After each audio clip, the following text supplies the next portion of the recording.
معنا، معليش تسهر معنا لأنك لست لاعبا ولست بحاجة لكي تنام، ويبدو أنك سوف لن تنام خلال الأيام القليلة المقبلة. كابتن رابح سعدان، بسرعة وباختصار شديد لأن الوقت مر بسرعة. هناك تساؤل في الشارع الجزائري، هناك أخبار جيدة تصل من كرومونتانا ينقلها الصحفيون الجزائريون وتتناقلها الجزيرة الرياضية عن ظروف جيدة يحضر فيها المنتخب، ولكن يبقى التساؤل عن مراد مغني. هل يمكن أن تقول لنا بأن مراد سيكون معكم في المونديال أم لا، أم أنه لم تقرر بعد؟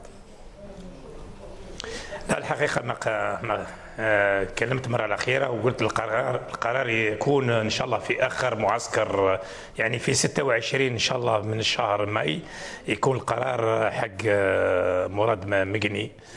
واكيد اللاعبين الاخرين راهم في صحه جيده، عندنا بعض اصابات ولكن خفيفه، ولكن راح ناخذوا كل الاحتياطات باش الاصابات تتعالج وما تصيرش خلال في الاسبوع القادم. لماذا؟ لان ما عندناش وقت يا حفيظ، ما عندناش وقت ولازم ناخذوا الوقت اللازم من الناحيه الطبيه باش يكونوا اللاعبين جاهزين ان شاء الله بحول الله ميدان في الوقت المناسب.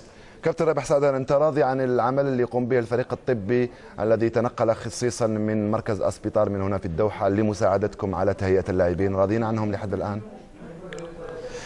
والله يعني اولا يعني نشكر، يعني ناخذ الفرصه هذه باش نشكر اولا الحكومه القطريه بهذه العلاقات الطيبه عربيه.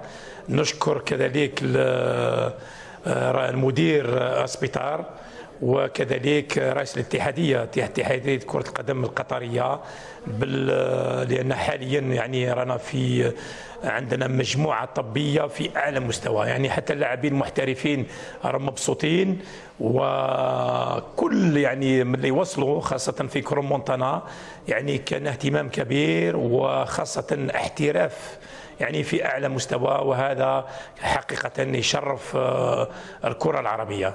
كابتن رابح سعدان، لن أطيل عليك كثيرا. آخر سؤال ربما سيلتحق بنا بعض اللاعبين بعد حين لو سمحت. طبعا أنت تعرف بأن الجزيرة الرياضية وفرت 500 مكان لمناصرين جزائريين، وهناك المئات من الجزائريين المقيمين في جنوب إفريقيا، والآلاف من المقيمين في مختلف أنحاء العالم، والآلاف الذين و2000 تقريبا مناصر ستتكفل بهم الحكومة الجزائرية. هل هذا الأمر يزيدكم ضغطا أم يساعدكم على الدخول إلى هذا المونديال بكل قواكم؟ لا، الحقيقة ما هوش ضغط، هذا تشجيع، وخاصة اللاعبين تاعنا لما شفنا احنا خاصة في التصفيات يحتاجوا دعم من العناصر، وخاصة لما يكونوا موجودين يعني اللاعبين يفوتوا يعني يديروا مجهود أكثر لما يحسوا خاصة صوت الجماهير، وهذا الشيء يعني إيجابي كثير من طرف الجزيرة ومن طرف كذلك الحكومة الجزائرية. كابتن رابح سعدان، شكرا جزيلا لك. طبعا سنلقاك بخير، ونلقاك من دون شك باستمرار على الجزيرة الرياضية، لأننا سنكون معكم يوميا.